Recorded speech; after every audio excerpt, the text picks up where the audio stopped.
Alright, so Titans of War, Game 1, I'm playing my Eldar. It's an interesting list, as you would have seen. And I'm versing a new opponent, and he's playing Golden Necrons. And some new models I haven't seen before. So we got a Ghost Ark with Warriors, some Scarabs. What are these called again? The Pylons, Century Pylons. So 2 Century Pylons, more Arcs, and then we've got some reserves. Doom Scythe, Night Scythe with Immortals, Death Marks, and lots of Warriors. And here's the table again. Alright. Alright guys, welcome back to another Timelapse Battle Report thingamajig. So Titans of War, you've seen a number of these if you've been a subscriber for a while. It's a team events, so think ATC if you're in Australia, ATC if you're in America, like a mini ETC if you're anywhere else in the world. Teams of 4, etc, etc. So I'm playing Dark Eldar. We're doing the community comp, so there's a link in the description below.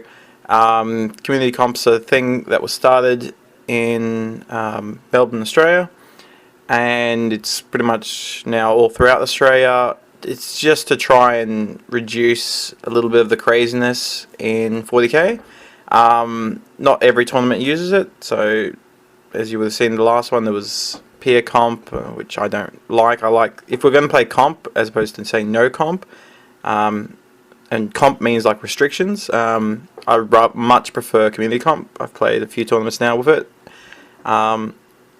Anyway, getting onto the game. So playing Necrons and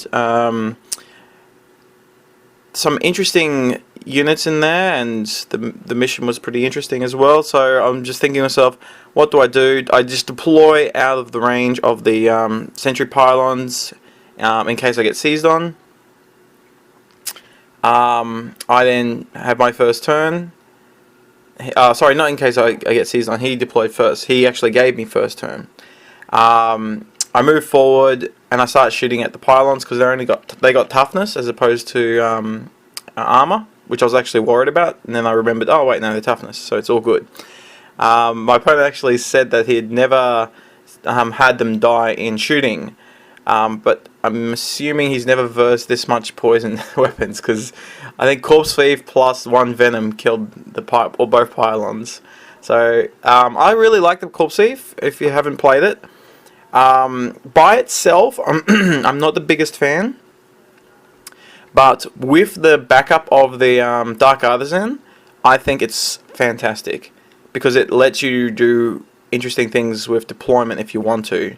You can do, you know, very restricted deployment, like reserve everything except for Corpse Thief and Dark Artisan, and you've still got enough board presence and threat to bully things. I like Corpse Thief because it's got a lot of shooting and it bullies things, which is pretty cool, because you don't really have that in the traditional Dark Eldar army.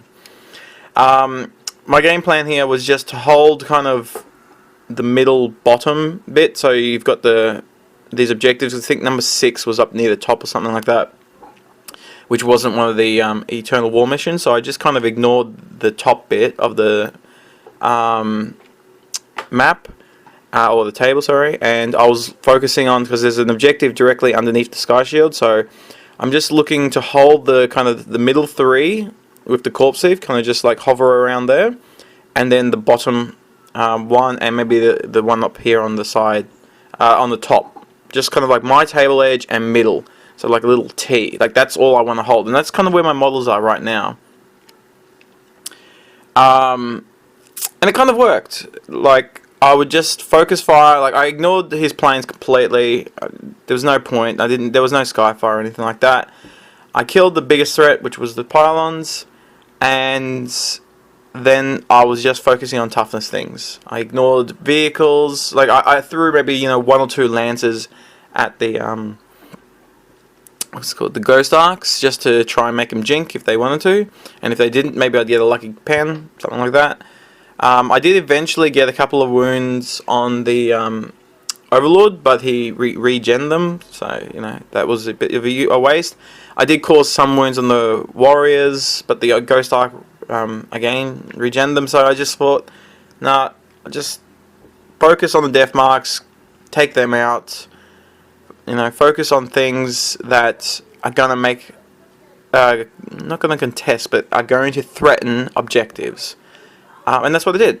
So, Doomscythe, I just ignored. It could shoot me all day long. Don't really care. I just jink all day. So I play very defensively with my Dark Eldar,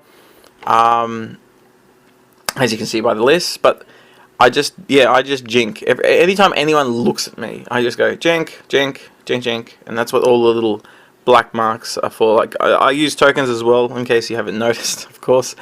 You know, black usually means a negative modifier, so like a jink or a go to the ground or something like that. White and reds are some sort of buffs, and blue used to be another type of buff, but now they're the objective markers.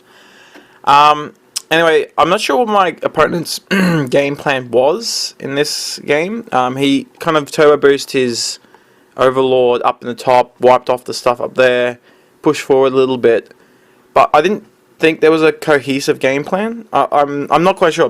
You know, if I went back to how I normally started doing this, where I was like interviews with my opponents at the same time, maybe we've got an idea. But I've just found, like, I've gotten feedback from you guys that, you know, that's a better way of doing it. It's very hard. Like, no one's really that interested after a game, especially if they've lost, to talk about that game. I mean, me personally, I'd love to do that, but I'm special. So, anyway, I'm just going to keep persevering with this, and hopefully you guys like it. If not, I'll try and get some more interviews with the guys. Anyway, his Overlord charges into my Dark Artisan formation, trying to snipe off my Warlord. I decline the challenge. He goes after my, what's it called, the Kronos, and doesn't cause any wounds.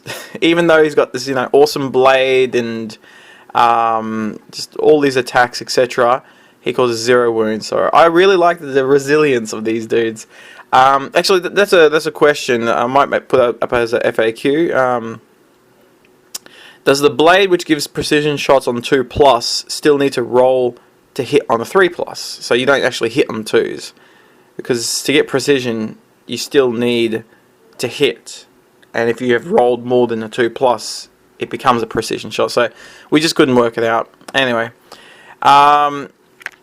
so charge Corpse Thief Chlorine. Overlord dies. He pushes in last turn to try and contest and hold some objectives. And it actually ends up to be just a very small win in my favour. I think I got 11-9, something like that. Because his army is, again, armor 13 is my bane unless I get into combat. And he was playing canny with that. But, yeah, very cool game.